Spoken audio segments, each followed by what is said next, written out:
Group captain Narendra Verma जी। राधे राधे। राधे राधे महाराज जी। महाराज जी, अपने परिवार को लेकर, अपने प्रोफेशन को लेकर, अपने बच्चों को लेकर मन हमेशा विचलित सा रहता है। मन शांत कैसे करें मन? हाँ देखो, इसलिए आपने जिम्मेवारी अपनी मानी ना, तो आप असमर्थ हैं। ना काल आपके अधीन है, न माया आपके अधीन है, कुछ अधीन तो है नहीं आपके। जब जो होना है वो हो जाएगा, तो इसलिए आप चिंतित रहते हैं। यदि ये चिंता भगवान को दे दे तो आप निश्चिंत हो जाएंगे। अगर अपने जीवन का भार भगवान को दिए होते और भगवान का निरंतर भजन करते होते तो आपको इस चिंता में नहीं जलना पड़ता। भक्त निश्चिंत हो जाता है, निर्भय हो जाता है, निशोक हो जाता है। जो प्रभु करेंगे वही होगा, मुझे चिंता क्या करनी है। अपने कर्तव्य का पालन करना है। आपके सामने जो काम है वो काम करना है, आपके सामने जो कर्तव्य है उस कर्तव्य का पालन करना है, और फल पर भगवान पर भरोसा रखना है। अगर भगवान को बीच में नहीं लाओगे तो चिंता नहीं मिटा पाओगे, क्योंकि एक बड़ी चिंता आ रही, मृत्यु, परिवार पर और आप पर भी, किसी की भी हो सकती है। अब उसका निवारण कैसे होगा? तो अगर आप निश्चिंत होना चाहते हैं तो भगवान की शरण होकर भगवान का नाम जप कीजिए, सत्संग सुनिए, और ये विश्वास कीजिए भगवान मंगल भवन है, वो वही करते हैं जिससे सबका मंगल होता है, और अपने अपने कर्मों का फल भोगना पड़ता है। इसलिए गलत कर्म ना अपने जीवन में होने पावे, और अपने परिवार वालों को समझावे, बच्चों को समझावे कि कोई गलत कार्य ना हो। यदि धर्म विरुद्ध कार्य होगा तो उसका फल दुख आएगा, और जब दुख आएगा तो फिर हमारी बुद्धि विचलित हो जाएगी, अशांत हो जाएगी। इसलिए भगवान का नाम जप करो। करते हो नाम जप? हाँ, नाम जप करो, सत्संग सुनो और भगवान की शरण में रहो। जिनके द्वारा रचा हुआ ये समस्त ब्रह्मांड है वही हमें चिंता मुक्त कर सकते हैं, वही हमारे परिवार की रक्षा कर सकते हैं, वही हमारे जीवन में सुख विधान कर सकते हैं। दूसरा कोई उपाय नहीं। भगवान की शरण होने पर ही मनुष्य चिंता रहित हो सकता है, अन्यथा नहीं। जी विवेक जी। राधे राधे स्वामी जी। स्वामी जी, कहा जाता है कि आत्मा और अकाल मृत्यु वाले लोग को मुक्ति नहीं मिलती और आत्मा भटकती रहती है। महाराज जी, मेरा प्रश्न है कि अगर ऐसा है तो परिवार के लोग उस आत्मा की शांति और मुक्ति मिले उसको, उसके लिए हमें क्या करना चाहिए? श्रीमद् भागवत का सप्ताह पारायण, भगवान नाम कीर्तन, साधु समाज को भोज भंडारा, और ये सारे पुण्य उस जीवात्मा को दे दिए जाएं तो जीवन मुक्तता की तरफ आगे बढ़ेगा। नहीं तो आत्महनन, आत्महत्या करने वाले को और जो महत पाप करने वाले जन हैं इनकी अधोगति होती है, प्रेत योनि आदि को ये प्राप्त होते हैं। तो अगर इनके लिए धार्मिक कृत्य ना किए जाएं तो पता नहीं कितने कल्प इनको भटकना पड़ेगा। तो इसलिए परिवार वालों को चाहिए कि धर्म ग्रंथों का पाठ रखवावें, धर्म ग्रंथों का गायन करवावें, साधु समाज की सेवा करें, भगवान नाम जप करके उस जीवात्मा को दे, तो उसके फल के रूप में वो फिर अपने पाप से मुक्त होकर के आगामी योनियों को प्राप्त हो जाएगा। तो ये करना चाहिए। श्रीमद् भागवत का पाठ कराना चाहिए। श्रीमद् भागवत में महात्म्य में आता है कि एक धुंधकारी नाम का आदमी जो था वो बड़ा पापी था, कई वैश्याओं से संसर्ग करता था, हिंसा करता था, चोरी करता था। तो एक दिन वो कहीं राज खजाने से चोरी करके लाया, तो वैश्याओं ने सोचा कि अगर हम इसको मारती नहीं हैं तो एक दिन राज कर्मचारी सब धन पकड़ के ले जाएंगे, हमको भी पकड़ के ले जाएंगे, और ये मारा जाएगा तो मारा जाना निश्चित है। तो उन पांचों वैश्याओं ने उसे बांध दिया सोते हुए, और उसके मुख में आग के अंगारे रखे, फिर भी नहीं मरा तो गला घोट करके किसी तरह उसको मारा। तो वो अधोगति को प्राप्त होकर प्रेत योनि को प्राप्त हुआ, भयंकर प्रेत। तो उनके एक भाई थे गोकर्ण जी, बड़ी कथा है। तो गोकर्ण जी तीर्थ यात्रा करके आए हुए थे, घर में शयन कर रहे थे तो कभी भेड़ा बन जाता, कभी सिंह बन जाता, कभी इंद्र बन जाता। तो उनका ये विपरीत दशा को प्राप्त हुआ। कोई देव तो है नहीं, ये प्रेत है। तब पूछा तुम कौन हो? तो उसकी बोलने की सामर्थ्य नहीं थी। तो उन्होंने गायत्री मंत्र जप करके जब उस पर जल छिड़का तो उसके पाप थोड़े नष्ट हुए। तो वो बोला मैं तुम्हारा भाई धुंधकारी हूँ, पाप करने के कारण मैं प्रेत योनि को प्राप्त हो गया हूँ। उनका तुम्हारे लिए तो मैंने पिंडदान किया है। बोले उससे मेरा कल्याण होने वाला नहीं। तब गोकर्ण जी ने भगवान सूर्य से पूछा, तो भगवान सूर्य ने श्रीमद् भागवत महापुराण बताया। तो 7 दिन में श्रीमद् भागवत के श्रवण मात्र से धुंधकारी प्रेत योनि से मुक्त होकर भगवान के पार्षद स्वरूप को प्राप्त हुआ और सबके बीच में विमान आया और बैठकर भगवान के धाम को गया। तो जो अधोगति को प्राप्त जीव हैं उनके कल्याण के लिए श्रीमद् भागवत, भगवान नाम कीर्तन, साधु सेवा, नाम जप ये करके उसको प्रदान किया जाए तो उसका कल्याण निश्चित हो जाएगा, निश्चित। मीत राव जी। श्री राधा वल्लभ श्री हरिवंश महाराज जी, आपके चरणों में कोटि कोटि प्रणाम। महाराज जी, सत्संग में एक बार सुना था कि जो दीन है वही अनन्य है, जो अनन्य है वही दीन है। महाराज जी, दीन का तात्पर्य होता है अहंकार रहित पुरुष। दीन कोई गरीबी को नहीं कहते। जो ये दैन्य शब्द है अहंकार रहित। भक्तों में बड़ी दीनता देखी जाती है, विनम्रता देखी जाती है, बड़ी शालीनता देखी जाती है, गंभीरता देखी जाती है।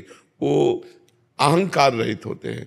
ये अहंकार ही सृष्टि का मूल है जो हमें अज्ञान में फंसाकर, देह भाव में फंसाकर नाना प्रकार के कर्म करवाता है।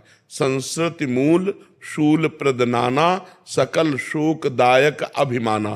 ये समस्त दुखों को देने वाला अभिमान। जैसे मैं पुरुष हूँ, मैं धनवान हूँ, मैं विद्वान हूँ, मैं कुलवान हूँ, बहुत प्रकार का अभिमान होता है। ये अभिमान ही दुख देने वाला है। अगर ये अभिमान भगवान की कृपा से नष्ट हो जाए तो उस स्थिति का नाम दैन्य है। यही दरबार दीन को आदर रीति सदा चली आई। दीनता, कोई अभिमान नहीं, अपने को सबसे छोटा समझना। तो ये दीनता भगवान के भजन से, शास्त्र स्वाध्याय से जब ज्ञान प्रकट होता है तब आती है कि सब में वही राम रमा हुआ है, किससे अभिमान करें। यहाँ भी वही है, सब में वही रमा हुआ है, इसलिए वो दैन्य हो जाता है, अहंकार नष्ट हो जाता है। जब हम दूसरे को देखते हैं तब अहंकार आता है, जब अपने इष्ट को देखते हैं तो अहंकार नष्ट हो जाता है। तो इष्टाकार वृत्ति, भगवदाकार वृत्ति, ये ब्रह्माकार वृत्ति, ये भजन से आती। जितना नाम जप करोगे उतना ही आपके अंदर शुद्ध ज्ञान होगा, और जितना शुद्ध ज्ञान होगा तब उतना अहंकार नष्ट होता चला जाएगा। अहंकार नष्ट हुआ पूरा कि आप जीवन मुक्त हो गए। और उसी अहंकार की नष्ट स्थिति का नाम दैन्यता है। दैन्यम, दीनता। जो भक्ति में वह दीनता, सबके प्रति प्रिय भाव, मधुर भाव, अपने को सबसे तृणादपि सुनीचेन तरोर्यु सहिष्णुना अमानिना मान देन कीर्तन या सदारी। अपने को सबसे तृण से भी नीच समझना और वृक्ष के समान सहनशील होना, दूसरों को मान देना, दूसरों से मान न चाहना, ये भजन करने वालों के अंदर दीनता होती है। तृणादपि सुनीचेन तरोर्यु सहिष्णुना। सबहि मान प्रद आप अमानी। सबको मान देते हैं, लेकिन अगर उनको कोई प्रणाम या मान देने लगे तो मैं योग्य नहीं हूं, ऐसा उनके नहीं। सबहि मान प्रद आप अमानी। ऐसे प्राणी जगत को पावन करने वाले होते हैं, जिनके अंदर ये दीनता आ जाती है कि मैं तो किसी योग्य नहीं, अधम जीव हूँ, सब में मेरा प्रभु विराजमान है, और सबसे झुक के रहना। ये दीन भाव भक्तों में देखा गया है। बहुत प्रिय भाव, बहुत मधुर भाव, सबको सम्मान देना, आप अमानी रहना, अहंकार रहित, ये भागवतिक गुण है। दीनता भगवान को बहुत प्रिय। ये दरबार दीन को आदर रीति सदा चली आई। जे दीन प्यारे वेद पुकारे द्रवहु सुश्री भगवाना। दीन जिसको प्यारे हैं, तो दीन बनना नाटक करना नहीं। जैसे ये नाटक हो सकता है जब सामने से कोई कहे, अपने को लगे कि हाँ मैं ऐसा हूं प्रभु, आप जैसा करें। और अपने को गुस्सा ना आए तो समझो कि हमारे अंदर दैन्यता जागृत हो। क्योंकि अहंकार रहित पुरुष को फिर क्रोध नहीं आता। क्रोध तब आता है जब अहंकार होता है, अपने में बल का आवेश होता है तब आता है। या फिर भगवान प्रेरित करें दुष्टों के विनाश के लिए तो फिर आता है। तो पर वो दैन्य भक्त सदैव अपने स्वभाव में दैन्य ही रहता है। जी। शुभम शर्मा जी, ग्वालियर से। राधे राधे महाराज। राधे राधे महाराज जी। महाराज जी, क्या देह त्यागना भी प्रारब्ध हो सकता है? अर्थात भागवतिक ऊर्जा से भूल चूक में प्राप्त की बुद्धि एवं अहम को भी नष्ट करना प्रारब्ध हो सकता है? देह त्याग का मतलब अहम को खत्म करना है। नहीं, अहम को खत्म करना, देह त्याग थोड़ी करना है। तो आपका क्या लक्ष्य है कहना? जो जिन चीजों को समझा है भागवतिक ऊर्जा से, जो नहीं समझना चाहिए था, उसे नष्ट करना। क्या समझना है और क्या भागवतिक ऊर्जा से समझा जो नहीं समझना चाहिए? बोलिए, आप बताइए। जैसे किसी सिद्धि की प्राप्ति के रास्ते पर निकल जाना। अरे भगवान की भगवत ऊर्जा से जो स्थिति होती है वो जगत मंगल के लिए होती है। वो अपना मंगल और दूसरों का मंगल करती है। उसे नष्ट करने की सामर्थ्य तुम्हारे में कहाँ गई? क्या ये प्रारब्ध हो सकता है कि अब जो इस शरीर में जो मैंने चीजों को समझ लिया है, क्या समझा है मुझे भी तो बताओगे? कृपा करके 4 लोग और सुनेंगे कि आपने क्या समझा है। जैसे महाराज जी कि सब कुछ लीला है, कि कुछ भी लीला के परे नहीं है। हाँ जो मैं हूं वही यहाँ पे है। हाँ तो मैं जब दुख दे रहा हूँ या मुझे दुख मिल रहा है, जी। नहीं, दुख मिल किसको रहा है? जब इतनी ऊंची बात कर रहे हो तो दुख की संज्ञा किसको है? आत्मा तो नैनम छिन्दन्ति शस्त्राणि नैनम दाति पावका न चैनम क्लेदेन त्यापो न शोष्यति मारुता। अग्नेयास्त्र में सामर्थ्य नहीं कि जला सके, वायुआस्त्र में सामर्थ्य नहीं कि उड़ा सके, वरुणास्त्र में सामर्थ्य नहीं कि उसे भिगो सके, तो दुख कैसे स्पर्श कर सकता है? दुख है क्या? भ्रम। भ्रम। किसको? किसी को दुख नहीं। दुख भ्रमात्मक पुरुष को होता है। जब ये ज्ञान हो गया कि जो मैं हूं वही तुम हो और वही सारा जगत है, तो फिर दुख कहाँ है? विचार करके देखो, कहाँ दुख है? आप कहते हो मैं उस विचार को नष्ट कर दूं, किसको? कौन सी स्थिति है? लेकिन उसके रास्ते में जैसे आप बताते हैं कि जब भगवतिक भगवत प्राप्ति के रास्ते पर जब चलते हैं तो संसार के दुखियाले की जब ये अनुभव, सुनो, अभी तुम बच्चा हो, जब ये अनुभव हो जाएगा कि जो मैं हूं वही तुम हो, वही सारा जगत है, तो जड़ चैतन्य सब कुछ भगवत स्वरूप है। अब रास्ता कहां रह गया? वो तो पहुंचा हुआ पुरुष है। लेकिन उसके बाद अगर लेकिन लगता है, वापस आए, देखो, लेकिन लगता है तो बच्चा केवल तुम बुद्धि से बात कर रहे हो, स्थिति पाई भर की नहीं है। स्थिति के अंतर्गत जब बात आती है तब ये नहीं होता है। अभी उस स्थिति को प्राप्त करने की चेष्टा की जाए तो भी बात की जाए। उस स्थिति को प्राप्त करने की चेष्टा करना चाहते हो क्या? तुम तो नष्ट करने की बात करते हो। वैसे नाम जप करो, भगवान का नाम जप करो और गंदी बातों से बचो। हमारी प्रार्थना, गंदे आचरण जो होते हैं उनका त्याग करो और भगवान का नाम जप करो, सब ठीक हो जाएगा, सब ठीक हो जाएगा। नाम जप में बहुत सामर्थ्य है। नाम जप में जो बैठ गया वो सब जीत गया। महाराज जी, कोई ऐसा प्रारब्ध हो सकता है जो नाम जप से और ध्यान से ना कटे, तो उसके लिए कुछ और चीजें की जाए? ऐसा प्रारब्ध नहीं होता कोई भी। इतना नाम जप कर जाए, हर प्रारब्ध नष्ट हो जाएगा, हर प्रारब्ध नष्ट हो जाएगा। जैसे हम तुम्हारे सामने बैठे, हमारी दोनों किडनी फेल हैं, थोड़ी देर बाद अभी डायलिसिस में जाएंगे। प्रारब्ध है, हम नष्ट करना नहीं चाहते, हम उसे भोगना चाहते हैं। अपने भजन से भगवान की प्राप्ति करना चाहते हैं। हमें प्रभु के विधान को देखना है। हमें अपने जप तप के द्वारा प्रभु के विधान को थोड़ी बदलना है। उसी विधान को, यदि अच्छा लाभ संतुष्ट हो, जैसी परिस्थिति भगवान दे रहे हैं उसमें मैं संतुष्ट हूं। काहू सो कछु न चाहूंगो, न भगवान से न किसी जीव से, शांत एकदम। और जो बाधाएं आती हैं वो भजन के द्वारा इतना ज्ञान होता है कि उनका निवारण भी होता है। जो बाधाओं में फंसता कौन है? अज्ञानी। अगर भजन करोगे तो इतना ज्ञान आएगा। पहले भजन तो करो डट के, तो अपने आप तुम्हारे अंदर शुद्ध ज्ञान आ जाएगा। तो ये तर्क वितर्क शांत हो जाएगा और ठीक रास्ता अपने आप प्रकाशित हो जाएगा। नाम बहुत बड़ी सामर्थ्य है बच्चा। नाम में भगवान को अधीन करने की सामर्थ्य है। सुमिर पवन सुत पावन नामू, अपने बस करी राखे रामू। भगवान को भी अधीन कर ले, ऐसे नाम में जप में महिमा है।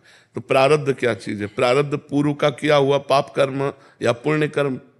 प्रारब्ध वही बनता है आकर। प्रारब्ध कोई देवता थोड़ी, हमारा किया हुआ पीछे का कर्म ही प्रारब्ध बनता है आकर के। तो अगर हम नवीन कर्म भजन डट के करेंगे तो प्रारब्ध को परास्त कर देंगे, पीछे वाले को।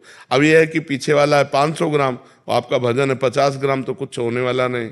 आपका भजन जब 500 से ऊपर चले तब वो दबेगा जा करके।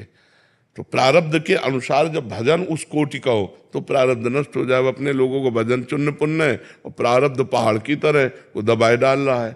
तो माला चलाते हुए भी उसको कष्ट हो रहा है, वो चिंता हो रही है, उसको शोक हो रहा है, क्योंकि प्रारब्ध बहुत प्रबल है। तभी तो कहते बहुत होश में रहना चाहिए। हम अनजाने में बहुत से पाप कर लेते हैं। अरे जो मुर्गा मुर्गी मछली बकरा बकरी ये सब खा रहे हैं, ये पाप नहीं है क्या?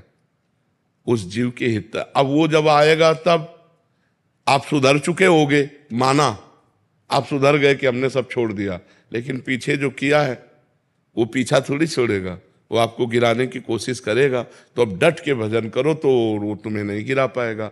भजन के द्वारा ये सब बात बनेगी बच्चा। भजन नहीं तो कुछ नहीं। ये ज्ञान विज्ञान माया के आगे काम नहीं करता।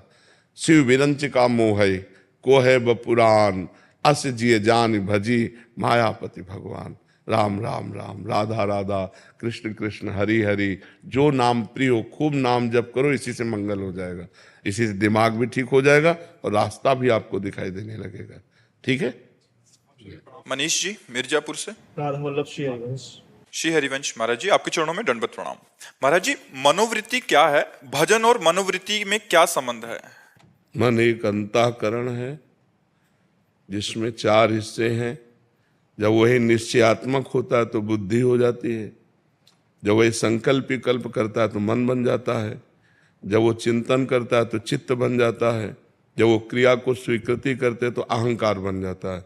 मन बुद्धि चित्त अहंकार, ये अंतःकरण है। तो जो वृत्ति विषयों की तरफ 5 ज्ञानेंद्रियों के साथ जाती है उसे मन की कहते हैं। मना खष्टान इंद्रियाणी प्रकृति स्थान कर सती। वो वृत्ति को जब हम पलटकर परमात्मा की तरफ लगावें तो वो भजन बन जाएगा। और वही जब विषयों के चिंतन में लगता है तो हमारी दुर्गति हो जाती है, और जब परमात्मा की तरफ लगता है तो सदगति हो जाती है। मन को अभी तक समझ पाए हैं? नाम जप करो तो समझाएगा तुम्हें, अंदर पकड़ में आएगा। वो कोई अल्ट्रासाउंड सिटी स्कैन या एक्सरा की पकड़ में आने वाला थोड़ी, वो तो भजन से पकड़ में आता है। ऐसा लगता है ना कि मन आज मेरा शांत है, आज मेरा शांत है, आज मेरा मन अच्छा है, आज मेरा मन बुरा है, ऐसा पकड़ में आता है कि नहीं आता है? तो अंतःकरण की वृत्ति है। खूब नाम जप करो तभी पकड़ में आएगा, ऐसे पकड़ में तो आएगा नहीं। न प्रवचन सुनने से पकड़ में आएगा, न प्रवचन करने से पकड़ में आएगा, भजन करने से पकड़ में आएगा। सा वै मना कृष्ण पदार विंदयो। भजन बल से जब मन भगवान के चरणों में अर्पित हो जाता है तभी आनंद की अनुभूति होती है। नाम जप करो। नाम जप करते हो? हाँ, नाम जप करो और गंदे आचरण मत करो। जो गंदे आचरण, जानते हो गंदे आचरण? हाँ, वो गंदे आचरण मत करो, तो फिर धीरे धीरे मन पवित्र होगा तो अपने आप अनुभव में आने लगेगा। खुशबू जी। राधे राधे महाराज। राधे राधे महाराज जी। महाराज जी, क्या आत्मज्ञान की प्राप्ति के बाद जीव को भ्रम या मोह आ सकता है क्या पारिवारिक जनों में? नहीं, स्वात्मा रामम विषय मृग तृष्णाम भ्रमयति। आत्मा राम पुरुष कभी विषय मृग तृष्णा में भ्रमित नहीं होते। मोह उनको हो ही नहीं सकता, क्योंकि गत संगस्य मुक्तस्य ज्ञानावस्थित चेतसः, जो समस्त संगों का त्याग कर चुका है, क्रियाओं का, पदार्थों का, घटना का, व्यक्ति का, वस्तुओं का जो ममत्व हृदय में लगाव है उसका जो त्याग कर चुका है, वो मुक्त पुरुष निरंतर ज्ञानावस्थित चेतसा अपने स्वरूप में स्थित रहता है। वो कभी मोह को प्राप्त नहीं होता। गत संगस्य मुक्तस्य ज्ञानावस्थित चेतसा, जिसको हर समय अपने स्वरूप का बोध रहता है वो कभी कहीं किसी में आसक्त नहीं हो सकता। नहीं स्वात्मा रामम विषय मृग तृष्णाम भ्रमयति। आत्मा राम पुरुष इस विषय मृग तृष्णा में कभी भ्रमित नहीं होता। उसको आत्मा के सिवा दूसरा नजर ही नहीं आता, तो मोह किससे करे? जैसे भक्त भगवान के सिवा और किसी को नहीं देखता, ऐसे ज्ञानी आत्म स्वरूप के सिवा किसी को नहीं देखता। किसका प्रश्न है? समझ पा रहे हो? हाँ, तो अभी ज्ञान का मार्ग अपनाए कहाँ है? ज्ञान हो जाएगा तब पता चलेगा। गुरु किरण जी लखनऊ से। राधे राधे। राधे राधे महाराज जी। महाराज जी, भक्ति मार्ग एवं ज्ञान मार्ग को क्या साथ लेकर जाया जा सकता है? थोड़ी दूर तक, थोड़ी दूर तक, सिद्धांतों तक। जहां लक्ष्य की बात आएगी वहां अंतर पड़ जाएगा। ज्ञान का लक्ष्य है अहम ब्रह्मास्मि, ब्रह्म स्वरूप हूं मैं, तत्त्वमसि, तत्त्वम असि, ज्ञान का लक्ष्य है। और भक्ति का लक्ष्य दासोहम, दास दासोहम, मैं प्रभु का दास हूं, प्रभु के दासों का दास हूँ, प्रभु मेरे स्वामी हैं, मैं उनके चलाए चल रहा हूँ, मैं उनके जियाए जी रहा हूँ, मैं उनके बल से हूँ। और ज्ञानी आत्मस्वरूप सब कुछ ये माया का दर्शन करके कि ये सब मायामय है, त्रिगुणमयी माया का खेल है, वो त्रिगुणातीत अपने स्वरूप में स्थित रहता है। तो भक्ति और ज्ञान मार्ग का पथिक थोड़ी दूर तक चल सकता है, सिद्धांत तक, लेकिन लक्ष्य तक नहीं। लक्ष्य में अलग हो जाता है, वो सोहम ये दासोहम, इतना अंतर हो जाता है। ब्रह्मचारी विज्ञान चैतन्य जी, रामकृष्ण मिशन। महाराज जी, जब भगवान के दर्शन होते हैं तब इन्हीं आंखों से होते हैं या भगवत कृपा करके दिव्य दृष्टि देते हैं, जैसे कृष्ण जी ने अर्जुन जी को दिए? ज्ञान का आत्म स्वरूप का साक्षात्कार करने के लिए जैसे बुद्धि में नेत्र होते हैं, ऐसे भगवत साक्षात्कार करने के लिए मानस नेत्र होते हैं। उर के नयन निहार, जब हृदय में प्रेम नेत्र खुलते हैं तब भगवत साक्षात्कार होता है। और जब भगवत साक्षात्कार होता है तो वो नेत्र इन्हीं में खुलते हैं, देख तो इन्हीं से पाते हैं ना। तो मानस नेत्रों से हृदय में दर्शन हुए, और जब बाहर नेत्र खुले तो जिधर हमारी दृष्टि जाती है उधर भगवान ही भगवान नजर आते हैं। सिय राम में सब जग जानी, करो प्रणाम जोरी जुग पानी, सब में अपना भगवान ही नजर आता है। जब हृदय के नेत्र खुल जाते हैं ना तो ये माया का पर्दा हट जाता है, तब केवल भगवान ही भगवान सब कुछ बने हुए हैं। जैसे हम कंगन या हार ये नाम कह रहे हैं, लेकिन तत्व से जानने पे हार और कंगन दोनों में सोना एक ही है। ऐसे ही जड़ और चैतन्य कहने में दो हैं, लेकिन तत्व से जब देखेंगे तो एक ही परमात्मा जड़ बना हुआ है, एक ही परमात्मा चैतन्य बना हुआ है। वही परमात्मा सबके हृदय में विहार कर रहा है। सब कुछ बना हुआ, सब कुछ बना करके उसका पालन करता हुआ और सबका संहार करता हुआ वो असंग रहता है, सबसे परे और सब में भरे, सबसे परे और सब में भरे। ये सिद्धांत जो समझ गया वही सच्चा भक्त है, वही सच्चा ज्ञानी है, जो वो सबसे परे भी है और सब में भरे भी है। वासना वासुदेवस्य वासितम भुवनत्रयम् सर्वभूत निवासोस्मि वासुदेव नमोस्तुते। समस्त भूतों में वही विराजमान है, लेकिन जो भूत है वो भी वही बना हुआ है। वो निर्विकार होते हुए भी विकार की लीला दिखाई दे रही है। तो इस विकार में जो निर्विकार परमात्मा को खोज लेता है वही ज्ञानी है, वही भक्त है। गौरव कुमार जी, पटना बिहार से। राधे राधे। महाराज जी राधे राधे। महाराज जी, ईस्ट में पूर्ण शरणागति और सभी आसक्तियों कैसे समाहित की? भजन, नाम जप। जितना अधिक नाम जप होगा उतना ही संसार से वैराग्य, स्वरूप का बोध और भगवान से प्रेम होगा। जैसे एक एक कवल भोजन पाने पर तुष्टि पुष्टि और क्षुधा निवृत्ति होती है, ऐसे ही एक एक नाम जितना अधिक जपते जाओगे तो संसार से वैराग्य, स्वरूप का ज्ञान और भगवान से प्रेम स्वतः होता चला जाएगा। बस नाम जप करना कैसे बन करके है, ये बात देखनी है। अब मनमानी गंदे आचरण भी करते रहो, माला भी घुमाते रहो तो उससे कुछ नहीं होगा। इंद्रियों पर विजय प्राप्त करके शांत गंभीर जैसी भी परिस्थिति है उसमें राजी, मान सम्मान निंदा स्तुति इसमें समान भाव, और अंदर की चेतना से किसी से भी द्वेष नहीं, किसी से भी हमारा नफरत नहीं, घृणा नहीं, और खूब नाम जप करो, अभी स्थिति आ जाएगी। महाराज जी, गुरु निष्ठा और आज्ञा पालन का सामर्थ्य कैसे प्राप्त होता है? भगवान की कृपा से। भगवान से प्रार्थना करो कि हमें गुरु चरणों में निष्ठा दें और वो हमें वो सामर्थ्य दे, वो बल दे, जिससे हम गुरु आज्ञा का पालन कर सकें। भगवान की प्रार्थना की जाए, भगवान से विनय की जाए, तो भगवत बल के द्वारा गुरु आज्ञा का पालन होता है। भगवत बल के द्वारा गुरु निष्ठा होती है। निष्ठा वो होती है काट दिया जाए फिर भी अपनी निष्ठा को न छोड़े। बड़े बड़े महापुरुषों के जीवन में निष्ठा की जब बात आई है तो देखो कितना कष्ट दिया गया। गुरु अर्जुन देव जी को कितना कष्ट दिया गया। उनको तप्त तवे में बैठाल कर ऊपर से तप्त बालुका डाली गई, पर वाहे गुरु वाहे गुरु वाहे गुरु तेरा किया मीठा लागे। कभी निष्ठा से विचलित, तो महापुरुषों की निष्ठा होती है। तो जो गुरु निष्ठा वही धर्म निष्ठा, वही इष्ट निष्ठा, वही राष्ट्र निष्ठा। निष्ठा निष्ठा है।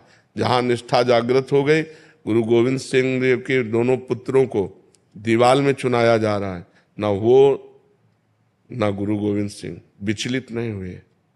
भला जिनके लाडलों को चुनवाया जा रहा हो उनकी हालत क्या होगी, लेकिन नहीं, निष्ठा,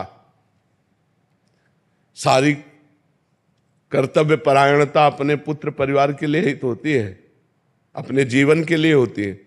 जहां निष्ठा का शब्द आता है वहां जीवन नष्ट कर दिया जाए, परिवार नष्ट कर दिया जाए, पर वो निष्ठा को नष्ट नहीं होने देते।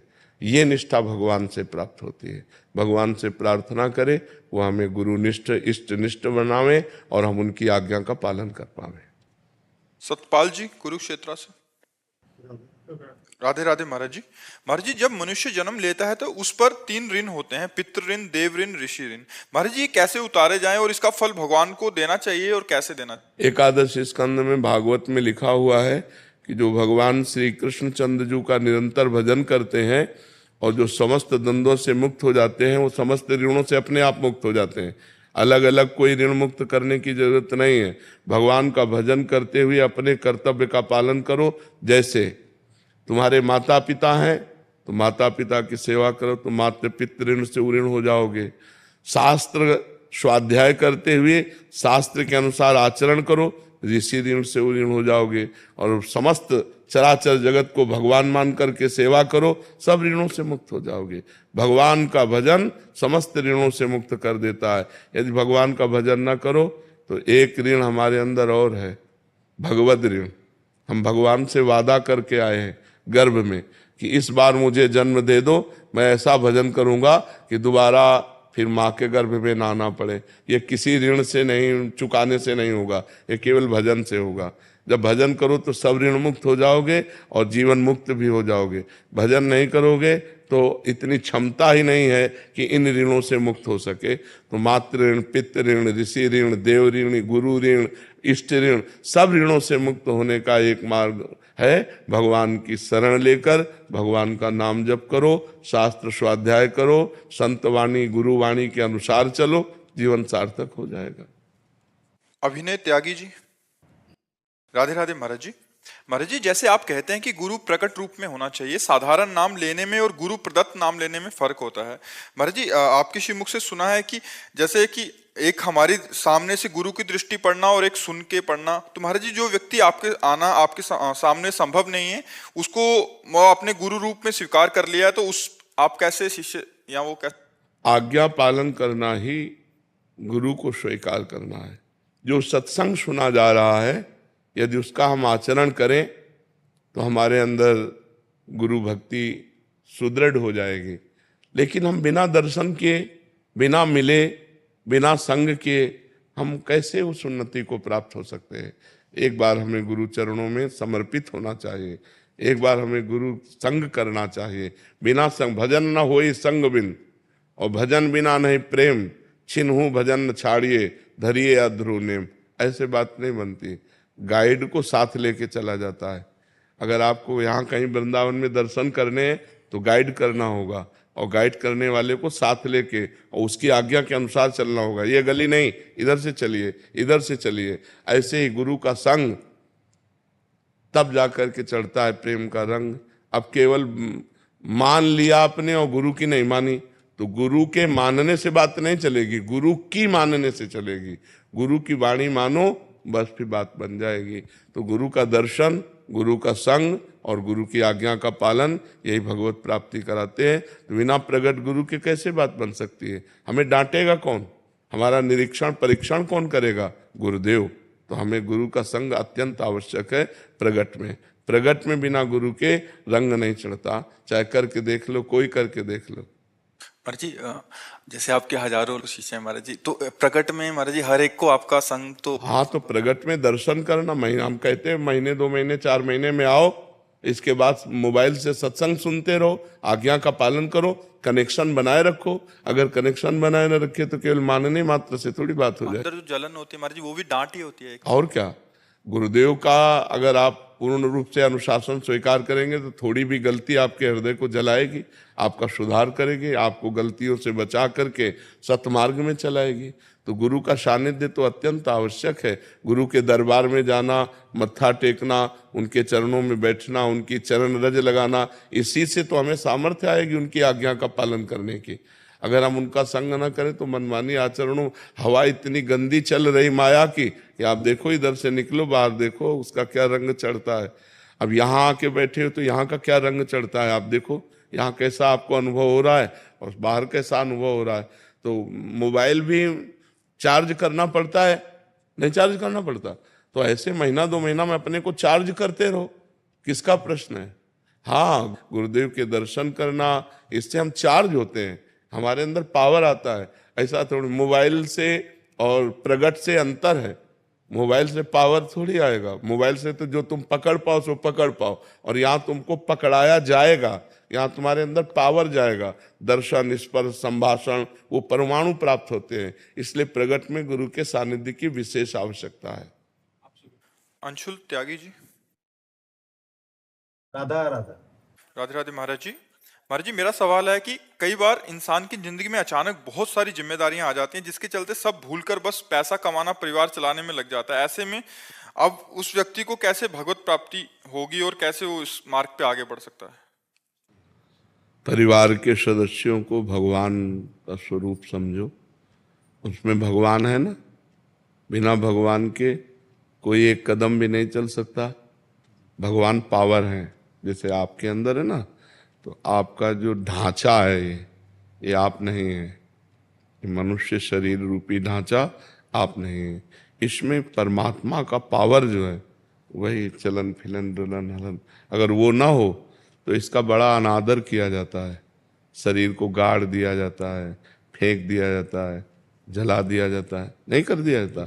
तो परिवार में जो हमारी पत्नी है, जो हमारे पुत्र हैं, जो हमारी बेटी है, जो हमारे परिवार के जन हैं, वो हमारे भगवान उनमें विराजमान है। नाथ सकल संपदा तुम्हारी, मैं सेवक समेत सुत नारी। और उनकी सेवा के लिए, जैसे हम मंदिर में भगवान की सेवा करते हैं, ऐसे तुम पत्नी में, पुत्र में, माता पिता में, बेटी में, परिवार में भगवान की भावना करो और खूब मेहनत से धन कमाने की चेष्टा करो। प्रारब्ध के अनुसार धन आता है, अपनी चेष्टा के अनुसार नहीं आता।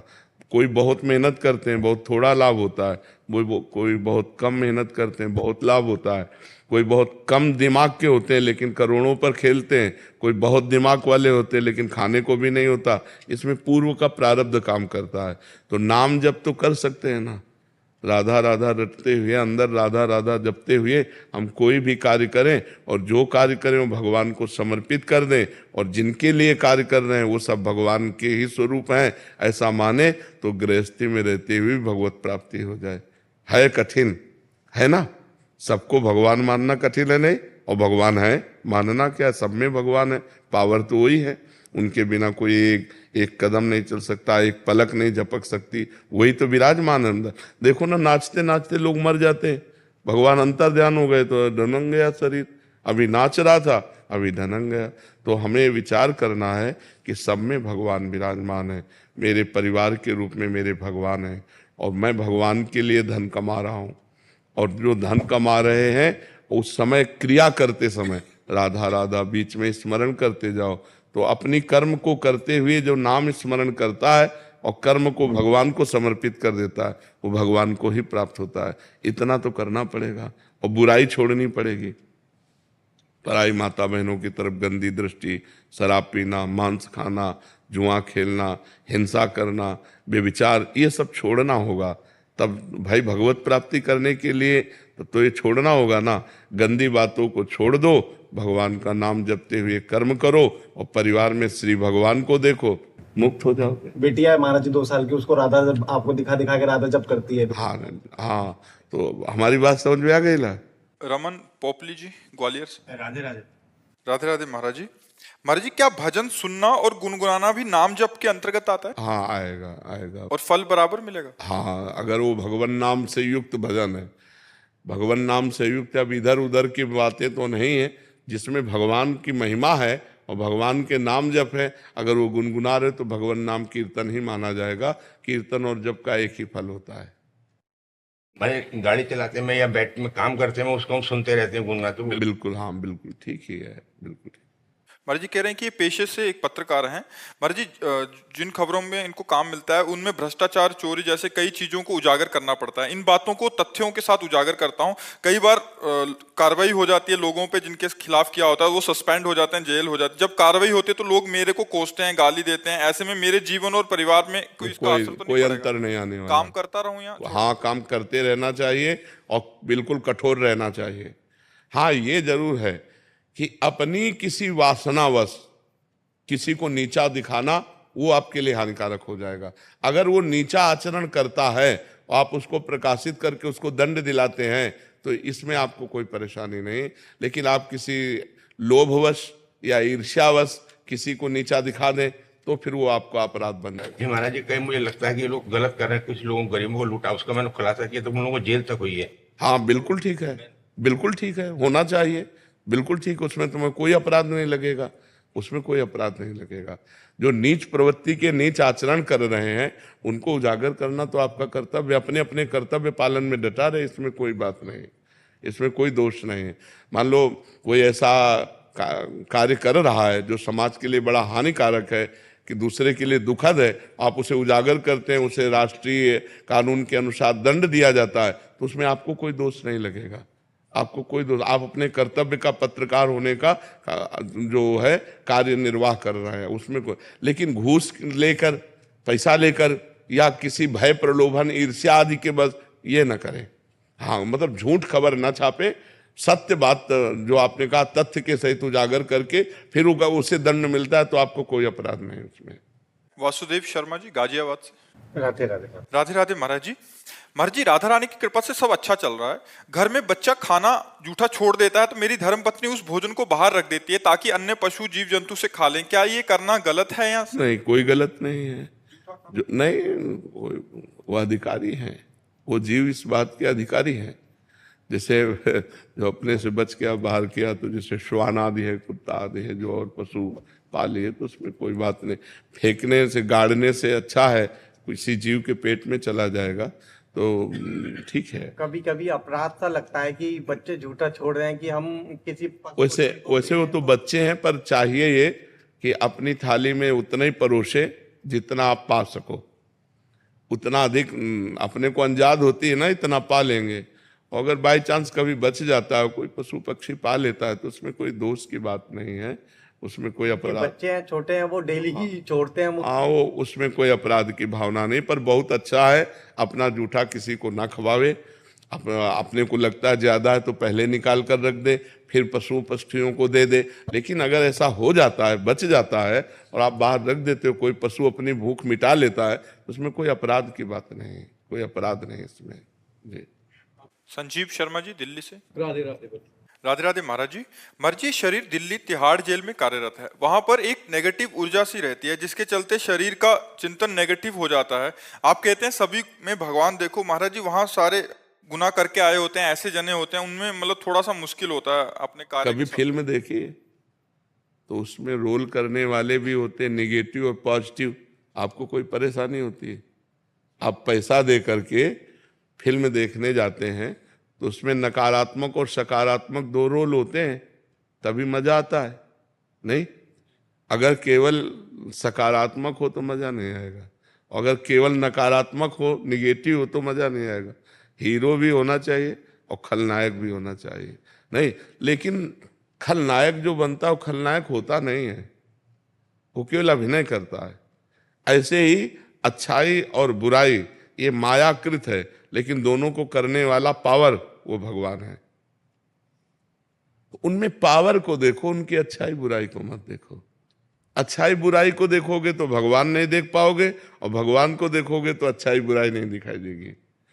पर वो कभी उनको ना कंट्रोल करने में अपने मन से गलत या मुझसे गलत नहीं। आप समझो, अब ये आपकी सेवा है। जैसे ये विचार करना है कि जैसे मानो आपकी सेवा है और आपको कंट्रोल करने के लिए 10-20 डंडे लगाने पड़ रहे हैं, तो आपको यही कहना कि भगवान आप रोल कर रहे हो ऐसा, तो हमको भी तो स्वांग मिला है, रोल है अपना। देखो, हम तुम तो कितने बड़े भक्त हैं पता नहीं, लेकिन भीष्म जी महान भक्त है ना, और भगवान के विपक्ष में है। अर्जुन श्री कृष्ण पांडवों का पक्ष और भीष्म जी दुर्योधन के पक्ष में है। तो बाण तान तान के मार रहे हैं भगवान में। जब रोल मिला है योद्धा का और विपक्ष में आप हो, तो तान तान के भगवान के भी बाण मार रहे हैं, और महान भक्त हैं। यहां तो भगवान की भावना करनी, वहां तो साक्षात भगवान है, नहीं है भगवान। तो हमको यही देना कि हमको जो रोल दिया है प्रभु, उस रोल में चूक नहीं होगी, यही आपकी पूजा होगी। पीटने का पाप तो नहीं लगता? नहीं नहीं, अपने कर्तव्य का पालन हम कर रहे हैं ना, हम वहां अधर्म नहीं कर रहे। अपने आप उद्दंडता कर चोर रूप में बनाएंगे तो अगरबत्ती रूप से पूजा नहीं होगी, डंडा रूप से पूजा होगी, है, समझ रहे हो ना।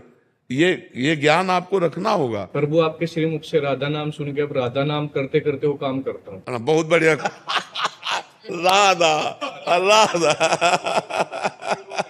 हाँ, क्योंकि जो स्वांग मिला है, अब देखो अगर सब में भगवान मान करके अगर अपने कर्तव्य का पालन न करे तब तो राष्ट्र अपनी स्थिति से गिर जाएगा।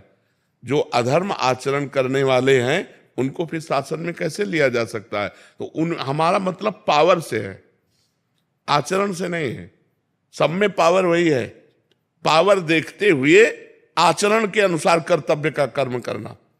अब जैसे दो आदमी हैं, एक उन्नतिशील है तो सम्मान योग्य है, एक अवनतिशील अवनति के कारण बन रहे तो अपमान योग्य है। मान और अपमान दोनों के साथ व्यवहार करते हुए भी हम ये विचार रहेगा कि भगवान दोनों में है। और व्यवहार तो एक जैसा हो ही नहीं सकता, व्यवहार एक जैसा कभी नहीं हो सकता। जैसे पत्नी में भी भगवान, पुत्री में भी भगवान, बहन में भी भगवान, माँ में भी भगवान, चार स्त्री स्वरूपों में भगवान एक ही है, पर व्यवहार जमीन आसमान का अंतर है, व्यवहार में अंतर है ना। और जो व्यवहार एक जैसा कर दे वो मूर्ख माना जाएगा, वो पापी माना जाएगा। व्यवहार एक जैसा हो ही नहीं सकता। अच्छों के साथ अच्छा व्यवहार और बुरों के साथ बुरे जैसा व्यवहार, अधिकार के अनुसार वो करते हुए भी उन अच्छे बुरी क्रियाओं में भी हम ये देखते हैं कि इनमें भगवान बैठे हुए हैं। भगवान को देखना, पंडिता समदर्शिना, ना कि समवर्तिना। समवर्तिना, समवर्तन हो ही नहीं सकता, वर्तन तो समान हो ही नहीं सकता, सब में भगवान का दर्शन। अब जैसे पुत्र है, पढ़ा रहे हैं, गलत अगर पढ़ रहा है, पढ़ने में रुचि नहीं रख रहा, गलत आचरण कर रहा है, लेकिन हम भाव भगवान का ही रखेंगे। वो तुम पुत्र रूप में आए हो तो ये सेवा हमारी है। मान लो टीचर है, वो अपने विद्यार्थी को पढ़ा रहा है, वो अनुकूल नहीं पढ़ रहा तो वो दंड देगा, वो उसे डांटेगा, फटकारेगा, पर भाव उसमें भगवत भाव ही रखना है। ये कला है, अगर ये कला सीख गए तो मुक्त हो गए। हमें आचरणों पर देख करके ये नहीं व्यवहार में लाना। बस प्रभु इसी बात से विचलित होता है कि कभी प्रभु मुझे ही ना उल्टा अपराध लग जाए। नहीं, हम जो आपको बात कहते हैं ना, तो हाँ उसमें बिल्कुल संशय मत कीजिए। हम शास्त्र सम्मत बात कहते हैं आपको, इसमें डरना नहीं तो फिर आपकी हानि हो जाएगी, फिर आप अपने कर्तव्य से च्युत हो जाएंगे ना। तो आप अपने कर्तव्य का पालन कीजिए, सब में भगवत भाव करते हुए। गुरविंदर सिंह जी। वाहेगुरु जी का खालसा। वाहेगुरु जी, राधे राधे। महाराज जी, वाहेगुरु नाम से प्रेम कैसे हो? क्योंकि अभी सब कुछ पता है, बट धन और जो पदार्थों के लिए ही जप किया जाता है, ऐसा मनुष्य जीवन। हाँ, अगर हमारे अंदर यदृच्छा लाभ संतुष्टो द्वंद्वातीतो, अगर हम द्वंद्व से अतीत होना चाहते हैं तो पहले यदृच्छा लाभ संतुष्ट हो। जैसे वाहेगुरु रख रहे हैं हम उतने में संतुष्ट रहे, हमारे चाहने से नहीं होगा कुछ। हम चाह जो करेंगे वो अपने लिए पतन का रास्ता खोलेंगे। वाहेगुरु जो व्यवस्था करेंगे वो हमारे लिए बड़े सुख की व्यवस्था होगी। तो हम चाह करें क्यों? अन मांगे आगे आवे गो, ज्यों पल लागे पल को। जैसे पल बिना प्रयास के लगती है, ऐसे वाहेगुरु के आश्रित की सारी व्यवस्था वाहेगुरु करते हैं। हम चाह क्यों करें? हमारे पास जो कुछ है वो सब वाहेगुरु का है। जो कुछ करेंगे वो वाहेगुरु करेंगे। वाहेगुरु के सिवा मेरा कोई अस्तित्व नहीं। अभी नाम में प्रीति होने लगे।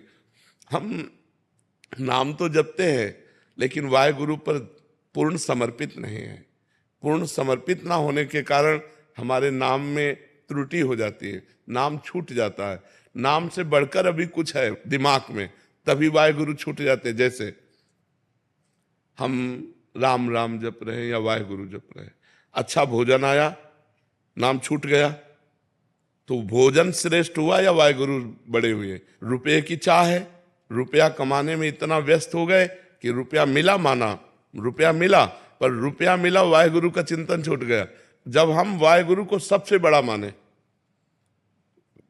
संपूर्ण जीवन वाहेगुरु को समर्पित कर दें, भूखे रखें तो वाहेगुरु वाहेगुरु, देखो अपनी गर्दन तक समर्पित कर दी महापुरुषों ने वाहेगुरु के लिए। तो हम वाहेगुरु जैसी परिस्थिति में रखें वैसी परिस्थिति में रहे, और जबान से हर समय ओठ भले बंद रहें, वाहेगुरु वाहेगुरु वाहेगुरु वाहेगुरु वाहेगुरु। हम क्यों धन का चिंतन करें? अगर परिवार वाले को मरना है तो आप बचा नहीं सकते, और नहीं मरना तो विश्व में कोई पैदा नहीं हुआ कि मार सके। और वाहेगुरु को परिवार समर्पित, वाहेगुरु को जीवन समर्पित, तो अब वाहेगुरु जो व्यवस्था करें उसी में राजी है। नहीं तो हमारा एक ही काम है, वाहेगुरु का चिंतन करना, और वाहेगुरु का कार्य है तुम्हारी सारी व्यवस्था करना। ये विश्वास करो, उनकी व्यवस्था से होगा, हमारे करने धरने से इतना नहीं होगा जितना उनकी व्यवस्था से होगा।